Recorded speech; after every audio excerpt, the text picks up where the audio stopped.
This was one of Germany's most valuable companies, worth more than Deutsche Bank, a symbol of the future.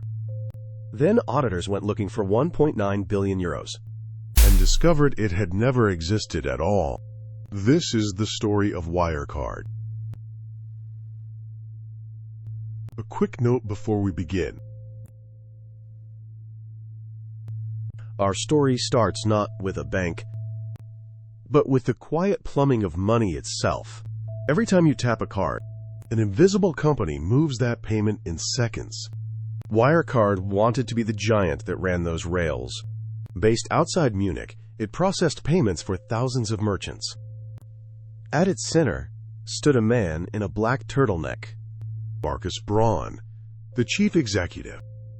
An Austrian technologist who spoke like a prophet of the cashless age. Investors believed him. The company's value soared past 24 billion euros. Wirecard told the world its real growth was in Asia. Booming digital payments across the fastest-growing markets on Earth. The numbers climbed, quarter after quarter. Profits that never seemed to stop. In 2018, it reached the summit of German business. Wirecard joined the DAX, Germany's index of its 30 most important companies. It pushed out a 100-year-old bank to get there. Tech darling had beaten the old guard. Or so the story went. Because behind the dazzling numbers, a small group of people kept asking one simple question. Where exactly was all the money? To understand the fraud, you have to understand one trick. Wirecard didn't hold every license it needed in every country.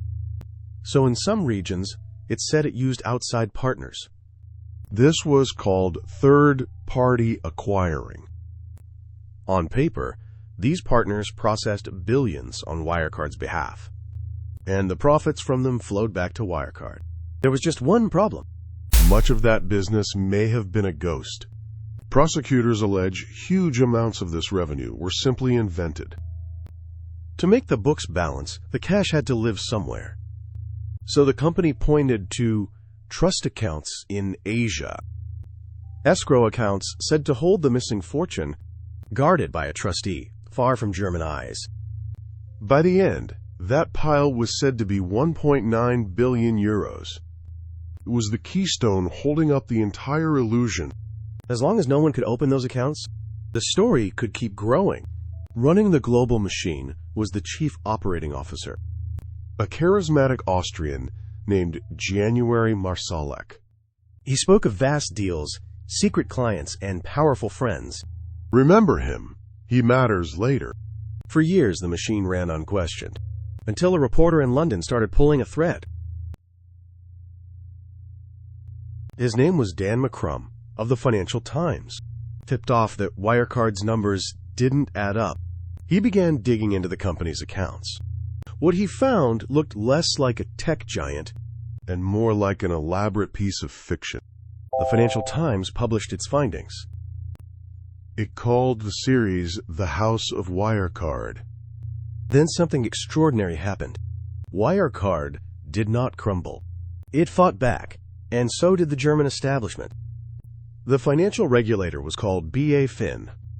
Faced with allegations against a national champion, BaFin turned its suspicion on the messengers. It filed a criminal complaint against journalists. And it did something almost unheard of. It temporarily banned investors from betting against Wirecard's shares. The watchdog was shielding the very company under suspicion. Short sellers who smelled fraud were treated like the criminals. For a while, it worked. The doubters were dismissed as market manipulators. But the questions never truly went away. To silence them once and for all, Wirecard ordered a special independent audit. It was meant to prove the money was real. It did the opposite. The auditors asked a basic question. Show us the bank statements for the trust accounts. The documents that came back did not hold up. Then, in June 2020, the keystone fell. Wirecard's own auditor, EY, refused to sign the accounts. it could not confirm the 1.9 billion euros existed. The two Asian banks said the confirming documents were not genuine. The country's central bank said the money never entered its system. The cash at the heart of Wirecard Had, in all likelihood, never been there. The illusion collapsed in days. The share price went into freefall. Markus Braun resigned as chief executive. Days later, he was arrested. Prosecutors alleged he had helped inflate the company's accounts. Braun has denied wrongdoing. He says he too was deceived by others inside the company. Then came the announcement no one had ever seen. Wirecard filed for insolvency, the first member of the DAX ever to do so. 24 billion euros of value evaporated almost overnight. But one man was already gone. As the company imploded, January Marsalek vanished. Investigators believe he boarded a private flight out of Europe. The trail pointed east. He has not been seen in public since. Reporting has tied him to Russian intelligence circles, turning a payments executive into one of Europe's most wanted fugitives. Marsalek faces serious accusations he has never answered in court. Back in Germany, the fallout spread fast. Thousands of employees lost their jobs. Ordinary investors lost their savings. And the regulator that attacked the journalists faced a reckoning. Its leadership was replaced and its powers overhauled. The reporters it once accused had been right all along. In Munich, the trial of Markus Braun began. A former deputy turned crown witness against him. Braun maintains his innocence to this day. The court will decide where the truth ends. So how did a fraud this large hide for so long? Because everyone wanted the story to be true. Investors wanted a German tech champion. Regulators wanted a national success. And the louder the warnings grew, the harder the establishment defended the lie. The lesson of Wirecard is uncomfortable.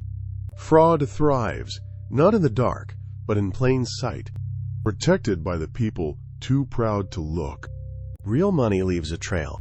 Phantom money only needs someone willing to believe. If a story sounds too perfect to question, that is exactly when you should. This was the story of Wirecard. If it gripped you, subscribe to The Fraud Terrain and tell us, which fraud should we investigate next?